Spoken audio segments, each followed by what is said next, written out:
Terima kasih. Anda masih bersama kami, Lembaga Penyiaran Publik Lokal 90,1 RGR FM, Radio Pelopor di Tulungagung. Mari kita ikuti acara berikutnya. Radio adalah media pemersatu bangsa. Ayo dengar radio, satu suara berjuta telinga. Saya Joko Widodo, Presiden Republik Indonesia. Teman Anda di segala suasana, Tulungagung 90,1 RGR FM. Gue dapet dari grup sebelah nih. Katanya vaksin COVID-19 itu... Iya. Aku tahu dari temennya temanku punya temen. Nah, kita sebarin aja ke 10 grup. Kita lihat. Udah. Infonya COVID kayaknya nih. Ini apa sih? Berita COVID dari mana nih? Jangan-jangan hoax lagi. bener nggak? Masa hoax tuh? Hoax. Waduh, Hati-hati. hoax nih. Masa sih?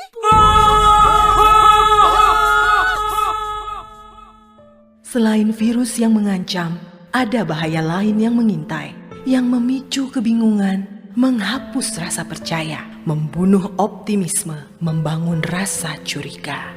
Ribuan hoax yang beredar menghambat penanggulangan pandemi. Stop hoax dari sekarang. Tahan, saring sebelum sebar. Kalau dapat informasi, tahan dahulu. Cek di www.hoax.infovaksin.id baru disebar. Dipersembahkan Kominfo dan Komite Penanganan COVID-19 dan Pemulihan Ekonomi Nasional. Kesehatan pulih, ekonomi bangkit. Serta Indonesia Persada ID untuk menyiarkan baik. Belajar di rumah lebih mudah dengan belajar bareng lewat radio. Ayo belajar bareng lewat radio jam 9 pagi hanya di 90,1 RGR FM Radio Pelopor Tulungagung. Belajar bareng lewat radio kerjasama Diskominfo Kabupaten Tulungagung, Dinas Pendidikan Kabupaten Tulungagung, PGRI Kabupaten Tulungagung, dan 90,1 RGR FM Tulungagung. Teman Anda di segala suasana, Tulungagung 90,1 RGR FM. Ayo kita mulai pembelajaran 1. Perhatikan gambar yang ada di buku kalian. Saat jam istirahat, Edo dan Dayu membaca koran yang ditempel pada papan pajangan sekolah. Papan pajang tersebut terbuat dari besi. Edo dan Dayu membaca koran. Setelah itu, mereka duduk di dekat papan pajang. Mereka meminum segelas es teh yang baru saja dibeli di kantin sekolah. Gelas es teh tersebut berbahan plastik. Nah, ayo kita lihat iklan yang dilihat oleh Dayu dan Edo. Di buku kalian ada di halaman 121. Nah, perhatikan iklan tersebut. Setelah kalian amati iklan tersebut, jawablah pertanyaan yang ada di bawahnya. Ada 3 pertanyaan yang harus kalian jawab. 1. Produk apa yang ditawarkan dalam iklan tersebut? Produk apa anak-anak? Siapa yang tahu? Iya, produk minuman, yaitu minuman dengan merek Aquada. 2. Apa saja yang terdapat dalam iklan tersebut? Apa saja yang terdapat di sana? Ada nama produk, ada gambar yang menarik, meskipun mungkin kurang sesuai. Ada kalimat iklan yang berbunyi, semua berawal dari kita. Awal yang baik, akhir yang baik. Ada juga keunggulan produk. Pertanyaan yang ketiga. Bagaimana kesimpulanmu tentang isi teks paparan iklan tersebut? Bagaimana kesimpulan kalian iklan tersebut, anak-anak? Menurut saya, kalimat pada iklan tersebut kurang jelas. Yang diiklankan minuman, tetapi kalimat dan gambar menonjolkan tentang membuang sampah pada tempatnya, sehingga tidak sinkron. Jadi, iklan tersebut tidak tepat sasaran. Nah, anak-anakku, biasakanlah membuang sampah pada tempatnya. Dengan disiplin, kebersihan lingkungan akan terjaga.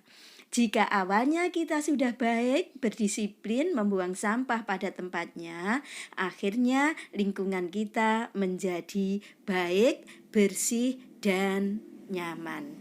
Nah, untuk memahami lebih lanjut tentang iklan, kita akan membaca teks yang ada di buku kalian halaman 122 sampai 123. 122 sampai 123. Silahkan yang ada di rumah, yang ada di studio, yang ada di mana saja, semua membaca. Nah, setelah kalian membaca, kamu akan memahami tujuan iklan, ciri-ciri iklan yang baik dan benar, bentuk-bentuk iklan, ada iklan baris, ada iklan kolom. Ayo membaca semua. Bagaimana ciri-ciri iklan baris dan ciri-ciri iklan kolom? Nah, setelah kalian membaca bacaan tersebut, maka perhatikan iklan yang ada di buku kalian. Yang ayo berlatih. Nah, setelah kalian memahami iklan yang baik dan benar, ayo kita amati iklan berikut ini. Di buku kalian silahkan dibuka, semuanya ada di halaman 124. Ya, sudah ketemu ya iklannya? Nah, setelah kalian mengamati iklan tersebut, jawablah pertanyaan-pertanyaan yang ada di bawahnya. 1. Apakah maksud dan tujuan iklan di atas? Maksud iklan tersebut adalah mengajak masyarakat memelihara kebersihan udara di sekitar kita dengan cara tidak merokok. Pertanyaan yang kedua, termasuk bentuk iklan apa jika iklan tersebut dimuat dalam surat kabar? Termasuk apa anak-anak? Baris atau kolom? Iya, termasuk iklan kolom. Karena terdiri dari gambar, bagan, dan kata-kata. Ukurannya juga cukup besar, berisi ajakan untuk memelihara udara segar dengan tidak merokok. 3. Jelaskan kesimpulan isi teks paparan iklan tersebut. Kesimpulannya adalah udara segar akan kita dapatkan jika kita tidak merokok, baik di tempat umum, di tempat kerja, di dalam rumah, atau di tempat ibadah. Nah, anak-anakku, tahukah kamu udara merupakan benda yang tidak terlihat oleh mata, namun sangat dibutuhkan oleh manusia. Bahkan hewan sekalipun sangat membutuhkan udara. Udara yang bersih dan sehat adalah udara yang kaya akan oksigen. Sedangkan udara yang telah tercampur dengan asap rokok, asap kendaraan bermotor, dan asap-asap buangan pabrik merupakan udara yang tidak bersih. Kandungan dalam udara yang tercemar oleh asap-asap tersebut tidak lagi banyak mengandung oksigen. Kandungan udaranya sudah tercampur zat-zat lain yang sangat merugikan kesehatan. Selain itu, benda lain yang tidak kalah penting bagi manusia adalah air. Air tidak hanya digunakan untuk minum. Air juga sangat dibutuhkan untuk kebutuhan sehari-hari, seperti mandi, mencuci alat-alat rumah tangga, dan mencuci baju. Air merupakan benda tunggal, akan tetapi sebenarnya air terbentuk atas hidrogen dan oksigen. Hidrogen dan oksigen dalam air tidak dapat dipisahkan, kecuali dengan reaksi kimia tertentu. Berbeda dengan tanah. Dalam tanah, dapat kamu jumpai adanya kerikil, batu, dan pasir yang dapat kamu pisahkan dengan tangan kalian sendiri. Nah, secara umum, benda-benda di lingkungan kita, benda-benda di sekitar kita yang biasa kita sebut dengan materi, dapat dibedakan menjadi dua, yaitu zat tunggal dan zat campuran. Nah, silahkan kalian bisa membaca sendiri apa itu zat tunggal. Zat tunggal akan terdiri dari unsur dan senyawa. Sedangkan campuran ada campuran homogen dan campuran heterogen. Ayo yang ada di rumah, yang ada di studio, yang ada di sekolah, semua membaca teks tersebut tentang zat tunggal dan campuran. Nah, setelah kalian memahami perbedaan antara unsur dan senyawa, ayo kita lengkapi tabel di bawah ini. Tabel tentang penggolongan unsur dan senyawa. Di buku kalian silahkan dibuka halaman 126. Ayo kita jawab bersama-sama anak-anak. Zat yang nomor 1 adalah air. Air termasuk unsur atau senyawa anak-anak? Senyawa, betul. Nomor 2, tembaga. Tembaga termasuk unsur, iya betul unsur. Yang ketiga, gula. Gula termasuk senyawa, betul. 4, perak. Perak termasuk unsur, iya betul. 5, garam. Garam termasuk senyawa. Yang keenam, hidrogen. Hidrogen unsur atau senyawa anak-anak? Iya betul sekali unsur. Besi juga termasuk unsur. Asam cuka termasuk senyawa. Oksigen termasuk unsur. Emas termasuk unsur. Iya betul sekali. Benda-benda di sekitar kita dapat memberi manfaat bagi kehidupan. Ada benda yang termasuk unsur, senyawa, atau campuran. Seperti air. Air merupakan zat tunggal yang terbentuk senyawa, yaitu senyawa antara hidrogen dan oksigen. Air sangat bermanfaat bagi manusia, hewan, dan tumbuhan. Anak-anakku yang hebat, ayo kita lanjutkan pembelajaran 2 ya. Perhatikan gambar berikut. Edo bersiap-siap berangkat ke sekolah. Edo memakai baju batik yang merupakan seragam identitas sekolahnya. Sebelum berangkat, Edo tidak lupa menyantap sarapan pagi dan minum segelas susu yang telah disiapkan oleh ibunya. Pagi itu, Edo berangkat sekolah. Tidak lupa Edo berpamitan dengan ayah dan ibunya. Sesampai di sekolah, Edo belajar mengenai iklan. Edo dan teman-temannya mengamati sebuah iklan dari selebaran yang dibawa oleh bu guru. Nah, anak-anak, pada pembahasan kemarin kamu telah mengetahui tentang pengertian iklan, ciri-ciri iklan, dan bentuk-bentuk iklan di media cetak. Sekarang perhatikan iklan yang ada di buku tematik kalian. Nah, silahkan dibuka tepatnya halaman 129. Nah, amatilah iklan tersebut. Nah, setelah mengamati, tuliskan unsur-unsur iklan pada kolom yang ada di bawahnya. Ayo kita tuliskan bersama-sama. Unsur-unsur iklan yang ada pada iklan tersebut adalah 1.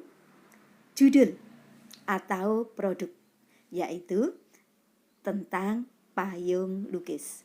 2. Ada gambar yang menarik. 3. Ada kalimat iklan, yaitu payung lukis kerajinan khas Tasikmalaya, Jawa Barat. Sedangkan yang lainnya seperti keunggulan produk tidak dicantumkan. Juga unsur-unsur yang lain seperti harga produk, Nomor telepon dan alamat yang bisa dihubungi tidak dicantumkan. Nah, agar dapat menarik perhatian khalayak, iklan dalam media cetak memiliki ciri-ciri bahasa sebagai berikut. 1. Menggunakan bahasa yang singkat, padat, dan jelas. 2. Menggunakan bahasa yang memikat dan memiliki daya sugesti. 3. Menggunakan kata konotasi positif. 4. Isinya bersifat objektif, jujur, singkat, jelas, dan menarik. Nah, setelah kalian mengetahui ciri-ciri bahasa iklan, ayo kita amati iklan berikut ini. Nah, yang punya buku silahkan dibuka halaman 130. Ayo kita amati bersama-sama. Nah, setelah kita amati, ayo kita menjawab pertanyaan-pertanyaan yang ada di bawahnya. Ayo kita jawab bersama-sama. Pertanyaan yang nomor 1. Sebutkan unsur-unsur yang terdapat dalam iklan di atas.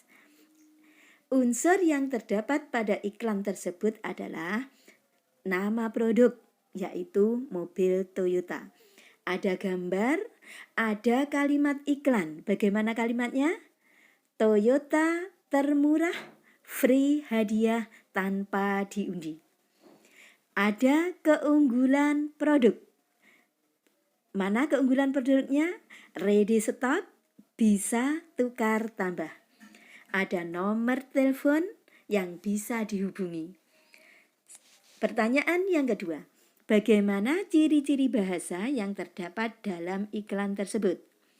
Ciri-ciri bahasanya adalah singkat, padat, dan jelas.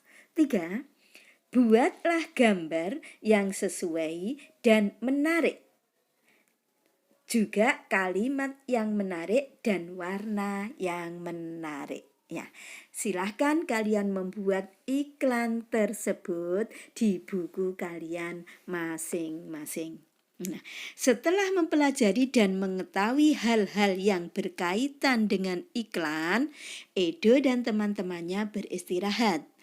Edo dan Dayu pergi ke kantin sekolah. Mereka membeli segelas teh manis. Edo memperhatikan saat ibu kantin membuat teh manis. Teh manis dibuat dengan mencampurkan gula pasir dengan air teh, kemudian diaduk rata. Setelah itu, ibu kantin selesai membuatkan teh, diserahkanlah teh tersebut kepada Edo dan Dayu. Setelah membayarnya, mereka segera menikmati teh manis sambil duduk di kantin sekolah. Nah, anak-anakku yang hebat, sekarang ayo kita berusaha untuk menjawab pertanyaan-pertanyaan berikut. Pertanyaannya diteruskan, kalau tadi ada nomor 1, 2, 3, diteruskan dengan nomor 4. Ayo berlatih pertanyaan nomor 4. Coba amati segelas air gula. Gula tercampur sempurna dengan air sehingga campuran antara gula dengan air tampak jernih. Berarti dalam hal ini gula tercampur rata dengan air. Termasuk campuran apakah peristiwa itu? Berikan penjelasannya. Ayo, siapa yang mau menjawab? Termasuk campuran apa anak-anak? Siapa yang bisa menjawab?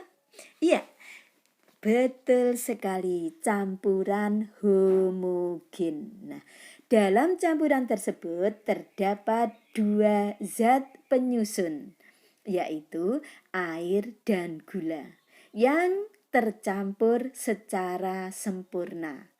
Tidak terlihat lagi zat-zat penyusunnya. Sekarang pertanyaan yang nomor 5. Coba amati segelas air yang di dalamnya terdapat pasir. Apakah pasir dapat larut dengan sempurna sehingga larutan terlihat jernih? Tentu tidak, bukan? Nah, termasuk campuran apakah peristiwa itu? Nah, termasuk campuran apa anak-anak? Iya, termasuk campuran hidrogen. Kenapa disebut hidrogen? Karena pasir sebagai zat penyusun tidak bisa tercampur sempurna dengan air. Pasir tidak larut dalam air.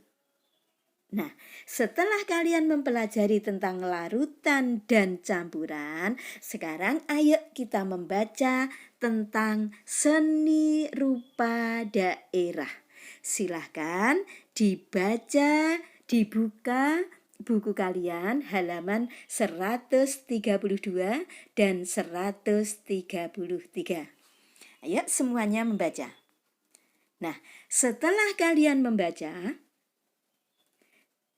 semuanya membaca dan memahami, ayo menjawab beberapa pertanyaan yang ada di bawahnya. Pada kolom ayo berlatih. Ayo kita jawab bersama-sama. Di daerah mana kamu tinggal? Ayo, di mana kalian tinggal anak-anak? Iya, kita tinggal di Tulungagung. Betul sekali. Yang kedua, apa karya seni rupa di daerahmu? Jelaskan karya seni rupa di daerahmu.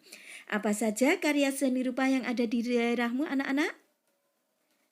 Yaitu karya batik, 1 batik, dan 2 seni pahat marmer. Bagaimana penjelasannya?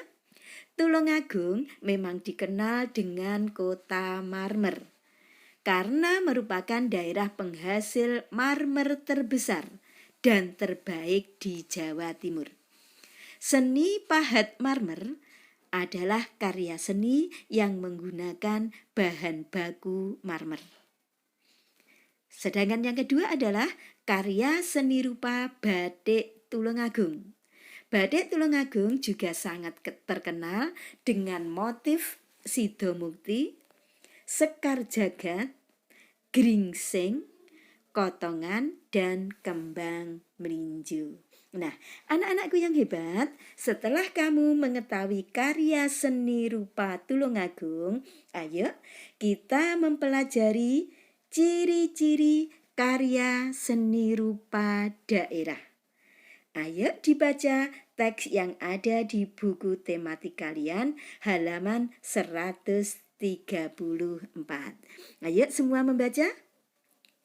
Nah, setelah kalian baca dan pahami, ayo kita jawab pertanyaan-pertanyaan yang ada di bawahnya. Ada 5 pertanyaan yang harus kalian jawab berdasarkan bacaan tersebut. Pertanyaan yang nomor 1. Sebutkan berbagai jenis karya seni rupa daerah di Indonesia yang kamu ketahui. Ya, apa saja anak-anak? Ada karya seni rupa daerah 2 dimensi seperti batik, tenun, dan songket. Ada juga karya seni rupa daerah 3 dimensi, seperti ukiran kayu, keramik, marmer, dan patung. Pertanyaan yang kedua. Sebutkan ciri-ciri umum karya seni rupa daerah.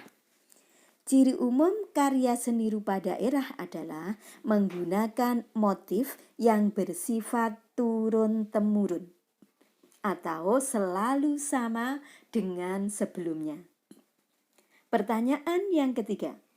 Sebutkan 2 macam seni rupa berdasarkan jenisnya. Berdasarkan jenisnya, seni rupa daerah terbagi menjadi 2, yaitu seni rupa murni dan seni rupa terapan. Seni rupa murni mengutamakan keindahan tanpa memperhatikan fungsi, sedangkan karya seni rupa terapan mengutamakan fungsi tetapi masih memperhatikan keindahan. 4. Pertanyaan yang keempat. Sebutkan 3 contoh seni rupa terapan yang ada di sekitar daerahmu. Apa saja anak-anak seni rupa terapan di Tulungagung? Seni ukir marmer, ada batik, ada seni kerajinan dari bambu seperti caping, tompo, dan lain-lain. Pertanyaan yang kelima. Sebutkan fungsi karya seni rupa daerah. Fungsi karya seni rupa daerah ada yang fungsi individual dan ada fungsi sosial. Fungsi individual sebagai media untuk mengekspresikan jiwa, emosi, dan mencerminkan segala sesuatu, baik suka, duka, atau marah. Selain itu, karya seni rupa sebagai media mengekspresikan cita-cita, pandangan hidup, watak, bentuk, corak bahan, dan juga teknik. Itu fungsi individual. Selain fungsi individual, ada fungsi sosial. Fungsi sosial 1 sebagai media pendidikan, 2 sebagai media hiburan, 3 sebagai media komunikasi, 4 sebagai media keagamaan. Nah, karya seni rupa daerah di Indonesia sangat beragam. Setiap daerah memiliki karya seni yang unik dan khas, sehingga berbeda dengan daerah lain. Mulai dari batik, tenun, songket, ukir, anyaman, gerabah, hingga lukisan dan patung, semuanya memiliki ciri tradisional daerah asalnya. Beragamnya karya seni rupa daerah menunjukkan kekayaan budaya Indonesia. Coba kamu tuliskan bersama kelompokmu apa yang harus kalian lakukan dengan banyaknya ragam seni rupa daerah di Indonesia.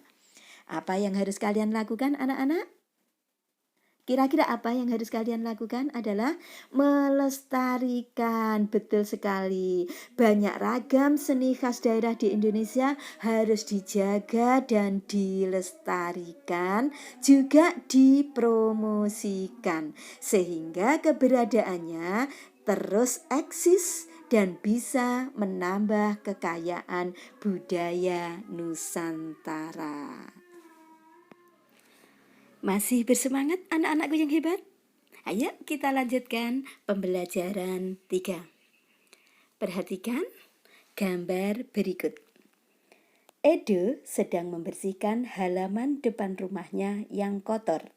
Tiba-tiba datang penjual koran langganan ayahnya memberikan sebuah koran pada Edo.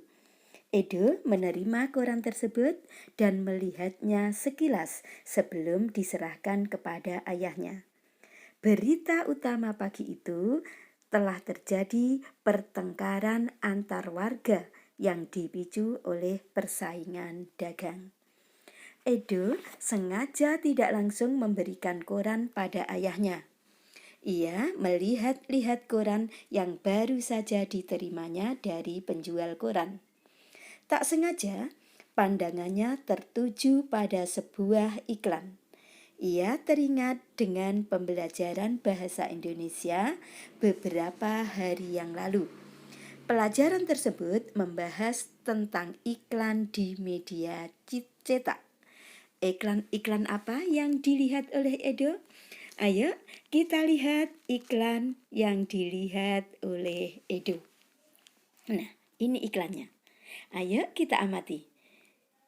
Di buku tematik kalian ada di halaman 139. Setelah kalian mengamati iklan tersebut, ayo jelaskan tentang isi iklan tersebut. Ayo kita isi bersama-sama. Isi iklan tersebut adalah ajakan untuk menggosok gigi dengan pasta gigi bermerek Gigiden. Bagi yang punya gigi sensitif untuk mengurangi rasa ngilu. Nah, anak-anakku, untuk mendalami tentang iklan, ayo kita baca teks yang ada di buku tematik halaman 140 sampai 141 tentang iklan berdasarkan isinya. Ayo kita baca semuanya, ada 2 halaman. Ya, ada 2 halaman. Setelah memahami tentang iklan berdasarkan isinya, ayo kita perhatikan iklan yang ada di buku tematik kalian halaman 142. Ayo, sudah ketemu iklannya? Nah, ayo kita amati bersama-sama iklannya. Setelah kita amati iklan tersebut, ayo kita jawab pertanyaan yang ada di bawah iklan tersebut. Jenis iklan apakah pada gambar di atas?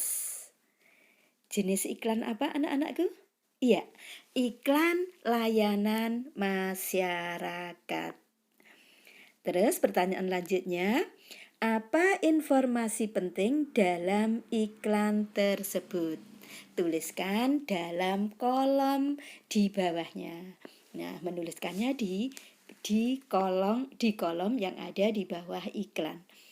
Informasi penting yang ada pada iklan tersebut adalah mengajak masyarakat untuk menjaga persatuan dan kesatuan. Masyarakat juga dihimbau untuk menghindari segala sesuatu yang bisa merusak persatuan dan kesatuan bangsa Indonesia. Sekarang tugas kalian berikutnya adalah ini, berdiskusi dengan menjawab beberapa pertanyaan. 1. Identifikasilah peristiwa-peristiwa yang tidak memedulikan persatuan dan kesatuan yang terjadi di masyarakat. Peristiwa apa anak-anak yang tidak mempedulikan tentang persatuan dan kesatuan? Ya, pertengkaran antar warga, perkelahian pelajar, pertengkaran antar teman, saling mengejek, dan lain-lain sebagainya. Jelaskan, nomor 2, jelaskan akibat yang akan terjadi pada peristiwa tersebut. Akibat dari peristiwa-peristiwa tersebut adalah komunikasi menjadi tidak lancar dan harmonis, sehingga menyebabkan lunturnya persatuan dan kesatuan. Nah, anak-anakku yang hebat, agar kita lebih memahami tentang persatuan dan kesatuan bangsa, ayo kita baca teks pada buku tematik kalian halaman 143 sampai 145. 143 sampai 145. Ya, ada 3 halaman yang harus kalian baca agar kalian lebih memahami tentang persatuan dan kesatuan. Ayo semuanya membaca. Sudah dibaca? Yang ada di rumah, yang ada di sekolah, yang ada di studio, semuanya membaca. Setelah kita membaca dan memahami, ayo kita jawab beberapa pertanyaan yang ada di bawahnya. Ada 5 pertanyaan yang harus kalian jawab. 1. Indonesia sebagai sebuah bangsa yang kaya akan ras, suku, dan budaya memiliki konteks persatuan bangsa. Jelaskan makna persatuan tersebut. Ya, ayo kita jawab bersama-sama ya.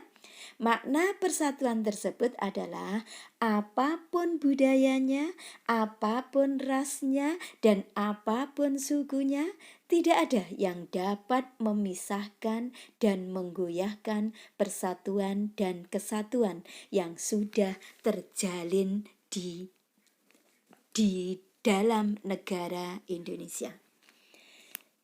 Pertanyaan yang kedua. Sebutkan akibat yang akan timbul apabila tidak mengutamakan persatuan dan kesatuan dalam lingkungan keluarga.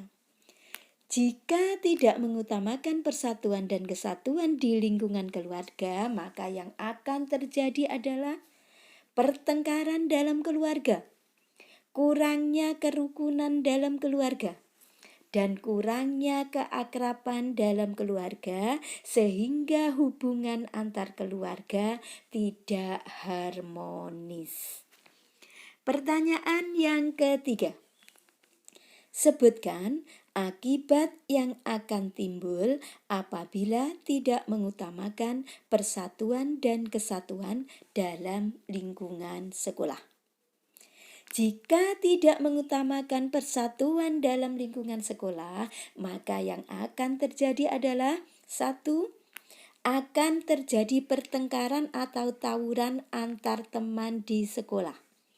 2. Tidak mau berteman dengan semua siswa, jadi pilih-pilih teman. Yang ketiga, terjadi kelompok-kelompok siswa yang saling bermusuhan. Yang keempat, apa akibat yang akan timbul apabila tidak mengutamakan persatuan dan kesatuan dalam lingkungan masyarakat?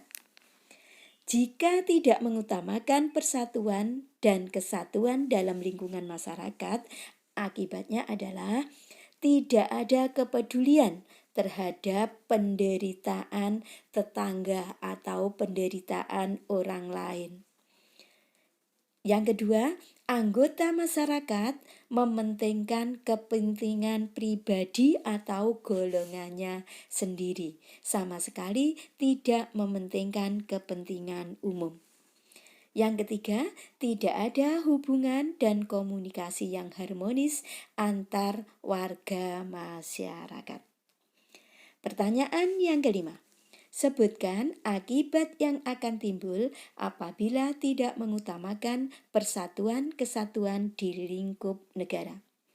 Jika tidak mengutamakan persatuan di lingkup negara, yang akan terjadi adalah akan terjadi perpecahan bangsa.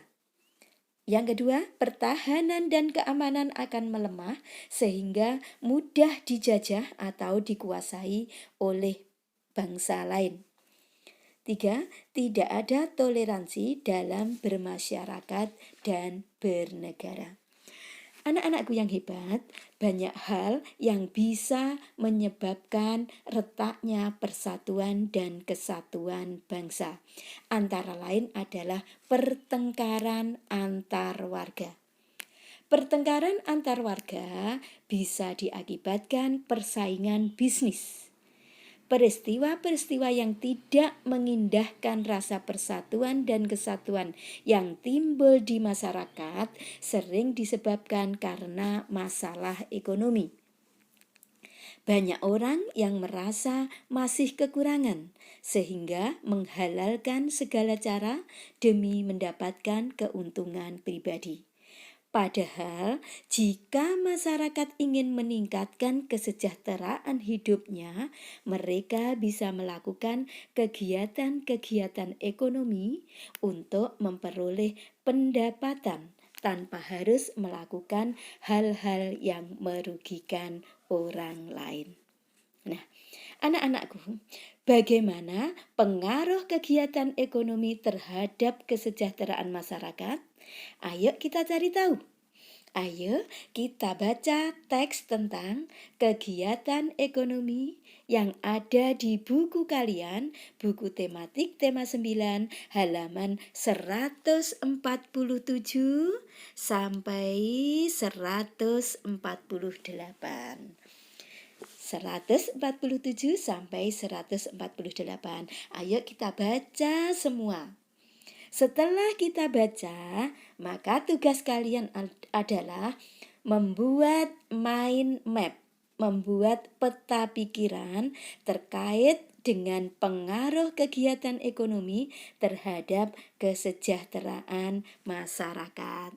Contohnya seperti ini, kamu bisa membuat yang lainnya berdasarkan bacaan, tidak harus seperti yang ada di buku. Nah, anak-anak, kira-kira apa yang akan terjadi jika kegiatan ekonomi tidak berjalan dengan baik? Dan bagaimana pengaruhnya terhadap tingkat kesejahteraan masyarakat? Tuliskan jawabanmu pada kolom berikut. Nah, kira-kira apa yang akan terjadi jika kegiatan ekonomi itu tidak berjalan dengan baik? Pastinya banyak orang yang masih hidup dalam kekurangan. Hal ini bisa mengakibatkan timbulnya perbuatan-perbuatan kriminal seperti mencuri, merampok, menipu, dan menghalalkan segala cara demi mendapatkan uang atau penghasilan. Dan akibatnya kesejahteraan masyarakat juga berkurang. Maka dari itu, kita semua harus bekerja keras, belajar giat agar perekonomian tetap berjalan lancar dan kesejahteraan kita akan meningkat. Anak-anakku yang hebat, masih bersemangat ya? Masih setia di 90,1 RGR FM? Ayo kita lanjutkan pembelajaran 4. Perhatikan gambar berikut. Edo sedang duduk santai bersama ayah dan ibunya. Mereka duduk sambil menonton siaran televisi swasta yang sedang menyampaikan berita. Pada saat-saat tertentu, acara di televisi ada jeda iklan.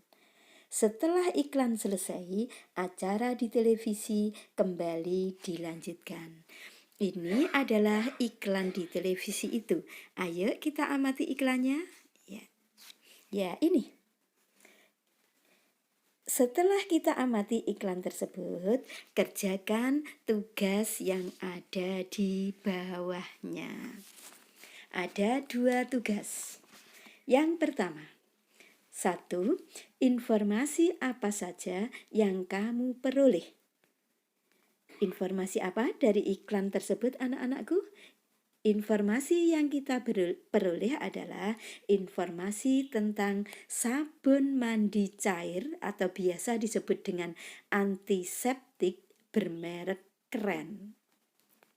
Yang kedua, simpulkan informasi yang kamu peroleh dengan kalimatmu sendiri. Ya, iklan tersebut menawarkan sabun mandi cair atau antiseptik yang bermerek keren.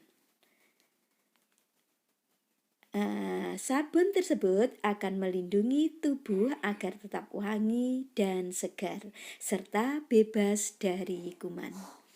Ayo kita mengingat kembali tentang iklan elektronik, yaitu iklan radio, iklan televisi, dan iklan internet atau iklan media digital interaktif.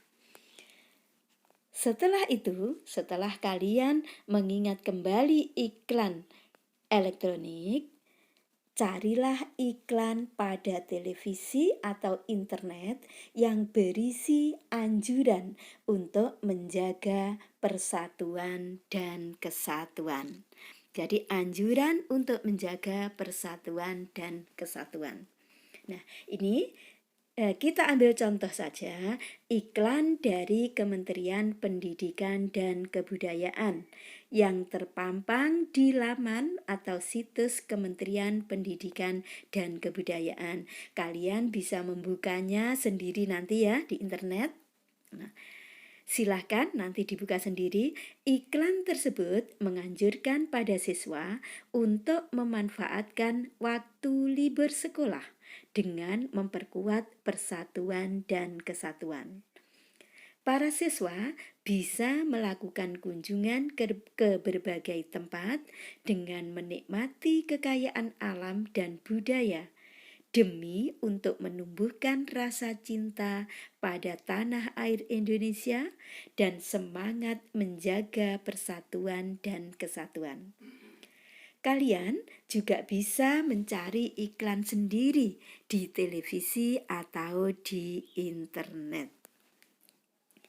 Untuk lebih mendalami pentingnya menjunjung tinggi rasa persatuan dan kesatuan, ayo kita baca cerita fiksi tentang kesombongan membawa petaka.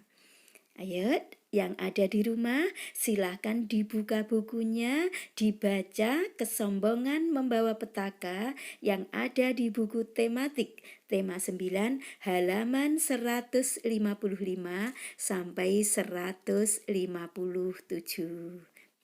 Nah, setelah kalian membaca cerita tersebut, Kesombongan Membawa Petaka, kalian pasti akan tahu bahwa sikap seperti Benny yang sombong akan menjadi penyebab pecahnya persatuan dan kesatuan. Para pemimpin bangsa kita terdahulu sangat menjaga agar persatuan dan kesatuan tidak terpecah belah. Menurut pendapatmu, apa yang telah dilakukan oleh para pemimpin-pemimpin bangsa dalam membina persatuan dan kesatuan sehingga tercipta kerukunan hidup bermasyarakat dan bernegara di Indonesia? Apa yang telah dilakukan oleh para pemimpin kita, anak-anak? Banyak sekali yang telah dilakukan para pemimpin kita untuk membina persatuan dan kesatuan bangsa. Antara lain, 1. Mengadakan festival budaya. 2. Mewajibkan penggunaan bahasa Indonesia yang baik dan benar dalam acara-acara resmi. 3. Mengadakan pemerataan pembangunan di seluruh wilayah NKRI. Dan yang keempat, mengadakan peringatan hari-hari besar nasional dan agama, dan lain-lain. Anak-anakku yang hebat, Indonesia merupakan negara kesatuan yang memiliki banyak keragaman, termasuk keragaman pekerjaan. Kita harus menghargai keanekaragaman mata pencaharian masyarakat Indonesia. Bagaimana caranya? Ayo kita baca teks yang ada pada halaman 158 sampai 159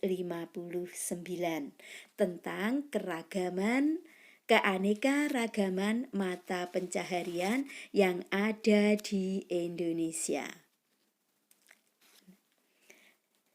Setelah kalian mengerti cara menghargai keanekaragaman mata pencaharian, ayo berdiskusi dengan tema cara menghargai kegiatan orang lain. Contoh,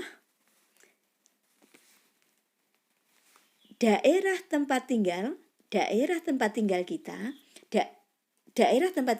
kita mana anak-anak? Iya, Tulungagung. Daerah tempat tinggal kita adalah Tulungagung. Jenis kegiatan yang dilakukan masyarakat terkait dengan 3 kegiatan ekonomi, yaitu produsen, distributor, dan konsumen. Produsen ada petani, peternak, pengrajin, pembuat tahu dan tempe, pembuat kerajinan, dan lain-lain. Itu semua adalah produsen. Sekarang yang distributor. Ada pedagang keliling, ada pedagang di pasar, ada pedagang di tokonya masing-masing, di supermarket, dan lain-lain. Sedangkan yang konsumen ada pembeli produk atau jasa. Yang ketiga, Cara menghargai pelaku kegiatan ekonomi. Kita akan menghargai pelaku kegiatan ekonomi dengan cara tidak menjelek-jelekan pekerjaan orang lain. 2. Mendukung kegiatan orang tersebut agar terus berjalan dengan lancar dengan cara mau membeli produknya sehingga usahanya bisa berkembang. Nah, anak-anakku, sudah selayaknya lah kita sebagai bangsa Indonesia yang bersatu selalu menghargai keanekaragaman mata pencaharian orang lain. Anak-anak hebatku di rumah, sekarang kita lanjutkan pembelajaran 5. Untuk lebih mengenal unsur-unsur dan ciri-ciri bahasa iklan pada media elektronik, ayo kita simak penjelasan berikut ini.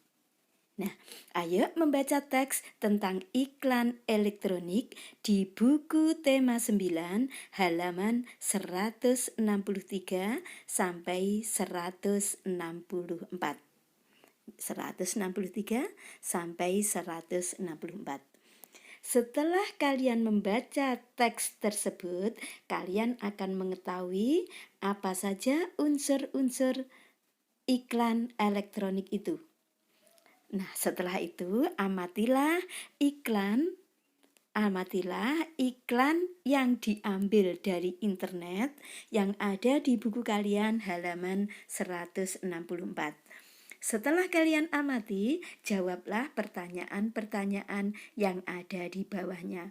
1, 2, 3, 4. Ada 4 pertanyaan yang harus kalian jawab. Ayo kita jawab bersama-sama. Pertanyaan yang pertama. Barang apa yang diiklankan pada iklan tersebut? Apa anak-anak yang diiklankan? Iya, betul sekali. Kain batik jumputan. Pertanyaan yang kedua, informasi apa saja yang dapat kamu peroleh dari iklan tersebut? Informasi yang bisa diperoleh dari iklan tersebut adalah batik jumputan merupakan hasil budaya bangsa. Itu informasi yang pertama. Informasi yang kedua merupakan ajakan untuk mencintai batik Indonesia. Informasi yang ketiga, batik jumputan sangat indah warnanya dan banyak pilihannya. Pertanyaan yang ketiga, sebutkan unsur-unsur yang ada dalam iklan tersebut. Unsur yang ada judul. Ada judulnya atau nama produknya, yaitu batik jumputan. Ada gambar yang menarik dan sesuai. Terus ada tulisan yang berupa kalimat yang singkat tapi jelas sebagai penjelasan tentang batik jumputan. Pertanyaan yang keempat, jelaskan ciri-ciri bahasa pada iklan tersebut. Bahasa yang digunakan pada iklan tersebut singkat, padat, informatif, komunikatif, sederhana, dan mudah dipahami. Nah, anak-anakku, iklan tersebut menawarkan tentang batik jumputan. Apa itu batik jumputan? Ayo kita pelajari tentang batik jumputan. Ayo kita baca teks yang berjudul Mengenal Batik Jumputan. Di buku kalian ada pada halaman 166. Ayo semua yang ada di rumah, yang ada di sekolah, semuanya membaca. Anak-anakku yang hebat, pernahkah kalian membuat batik jumputan? Bagaimana cara membuat batik jumputan? Tuliskan cara membuat batik jumputan pada kolom berikut ini. Nah, ayo kita buat. Cara membuat batik jumputan adalah yang pertama, menyiapkan alat dan bahan yang berupa kain mori, tali rafia, gunting, kelereng atau batu kecil bisa, bola pingpong juga bisa, uang logam juga bisa, terus pewarna kain, panci, kompor, dan air. Setelah alat dan bahan tersedia. Setelah alat dan bahan tersedia, maka mulai kita akan mengikat kain dengan alat-alat yang telah kita siapkan. Ada beberapa cara dalam mengikat. Antara lain, 1. Mengikat dengan karet gelang. Nah, ini yang A, ini mengikat dengan karet gelang. Lihat gambarnya, lihat caranya, dan hasilnya nanti akan seperti ini. Ini ikatan yang menggunakan karet gelang. Yang kedua, mengikat ini ikatan ganda dengan isi bilah bambu. Jadi kain di dalamnya diberi bilah bambu, terus kita ikat. Bisa mengikatnya bisa dengan karet, bisa juga dengan tali rafia. Nanti hasilnya akan seperti ini. Ini hasil dari ikatan berselang dengan isi bilah bambu. Sekarang ikatan yang ketiga.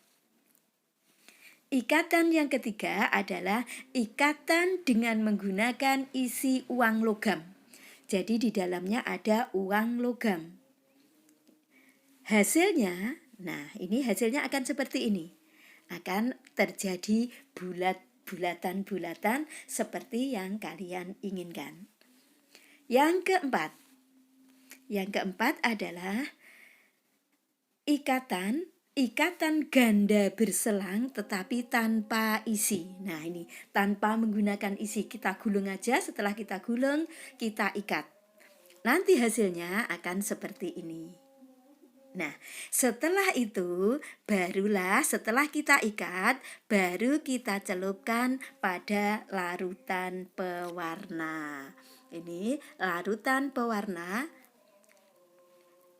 Kain yang telah kita ikat, kita celupkan. Nah, larutan pewarna merupakan campuran homogen antara air dan pewarna pakaian yang tercampur secara sempurna. Nah, tugas kalian adalah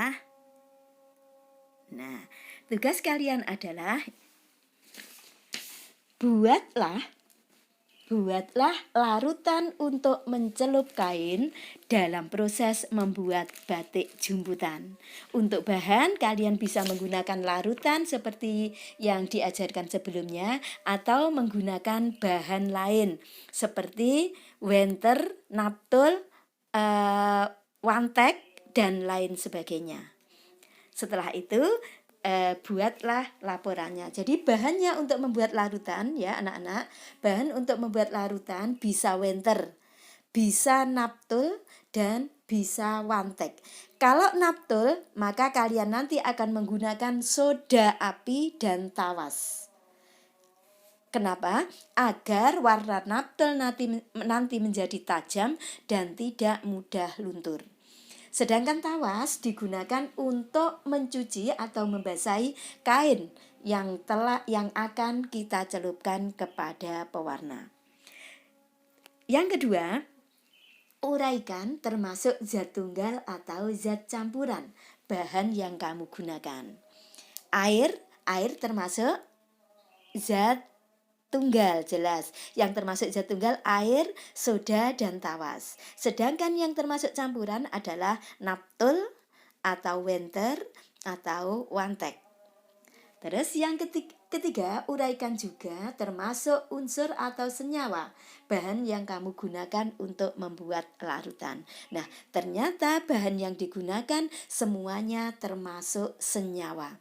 Contoh, air merupakan senyawa antara zat hidrogen dan oksigen.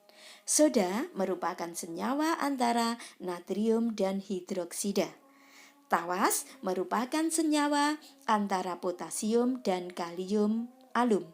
Sedangkan naptul termasuk senyawa antara anilit asid dengan diazonium. Terus yang keempat, cara membuat larutan untuk membuat batik jumputan. Cara membuat larutan, didihkan 2 liter air. Setelah mendidih, masukkan naptol dan soda. Aduk hingga rata dan benar-benar bercampur. Diamkan sampai dingin. Terus tawas digunakan untuk mencuci kain yang akan dicelup agar warnanya lebih tahan lama. Ingin membuat batik jemputan yang indah? Nanti kita akan membuat bersama-sama. Batik jemputan merupakan karya seni rupa daerah yang harus kita lestarikan bersama-sama. Anak-anakku kelas 5 yang hebat dimanapun berada, ayo kita melanjutkan pembelajaran 6. Perhatikan iklan yang ada di buku kalian. Ayo kita amati iklannya. Setelah mengamati iklan tersebut, tuliskan isi iklan tersebut pada kolom berikut ini. Ayo kita tuliskan apa isi iklan tersebut, anak-anak? Isi iklan tersebut adalah bahwasanya BPJS atau Badan Penyelenggara Jaminan Sosial Kesehatan mengingatkan masyarakat untuk membayar iuran JKN KIS tepat waktu, maksimal tanggal 10 setiap bulannya. Anak-anakku yang hebat, berdasarkan isinya, iklan elektronik dibagi menjadi 3 jenis, yaitu iklan komersial, iklan perusahaan, dan iklan layanan masyarakat. Salah satu contoh iklan layanan masyarakat adalah ajakan untuk hidup rukun. Nah, anak-anakku, bagaimanakah akibatnya jika tidak terjadi kerukunan hidup? Akibat yang akan terjadi jika tidak ada kerukunan adalah 1. Mudah terjadi pertengkaran, akan saling mencurigai antara anggota masyarakat, akan mudah terkena hasutan dan mudah dipecah belah oleh orang lain yang ingin menguasai daerah itu. Terus hidup menjadi tidak nyaman dan tentram, serta akan terjadi perpecahan dan tidak ada rasa persaudaraan, persatuan, dan kesatuan. Nah, anak-anakku yang hebat, ayo kita akan mempelajari ciri-ciri hidup rukun, manfaat hidup rukun, dan akibat hidup tidak rukun. Silahkan dibaca di buku kalian halaman 177. Setelah kalian baca dan kalian pahami, ayo menjawab pertanyaan-pertanyaan berikut ini berdasarkan bacaan yang telah kalian baca. 1. Apa yang dimaksud dengan kerukunan hidup? Kerukunan hidup adalah suatu perilaku yang mencerminkan adanya saling pengertian agar tercipta perdamaian, persahabatan, dan persaudaraan dalam kehidupan. Pertanyaan yang kedua, bagaimana ciri-ciri keluarga yang hidup rukun? Ciri-ciri hidup rukun adalah menghargai pendapat orang lain, menghargai hasil karya orang lain, membina hubungan baik antar anggota keluarga, menghormati yang tua dan menyayangi yang muda. Pertanyaan yang ketiga, sebutkan manfaat hidup rukun. Hidup rukun banyak manfaatnya, di antaranya tidak akan terjadi pertengkaran. Hidup dalam keluarga menjadi harmonis, hidup menjadi aman, hidup menjadi tentram dan damai, serta memperkukuh persatuan dan kesatuan. Pertanyaan yang keempat, sebutkan akibat yang terjadi jika tidak tercipta kerukunan hidup bermasyarakat. Nah, jika tidak tercipta kerukunan hidup, yang akan terjadi adalah mudah bertengkar, kehidupan menjadi tidak tentram, mudah terkena hasutan orang lain, terjadi perpecahan, karena tidak adanya rasa persatuan dan kesatuan. Jadi, kesimpulannya, kerukunan harus tetap dijaga meski terdapat banyak perbedaan, baik perbedaan suku, ras, agama, dan budaya. Nah, anak-anakku yang hebat, semua materi di tema 9 subtema 3 telah kita pelajari semua. Semoga tidak ada yang tertinggal ya. Sebelum kita berpisah, marilah kita berdoa untuk mengakhiri pembelajaran hari ini. Berdoa dimulai. Berdoa selesai. Semoga apa yang kita pelajari hari ini bermanfaat bagi kita semua. Kita akan berjumpa kembali pada hari Jumat yang akan datang, pada jam yang sama, tetap di 90,1 RGR FM, Radio Pelopor di Tulungagung. Saya akhiri, wassalamualaikum warahmatullahi wabarakatuh. Teman Anda di segala suasana, Tulungagung 90,1 RGR FM.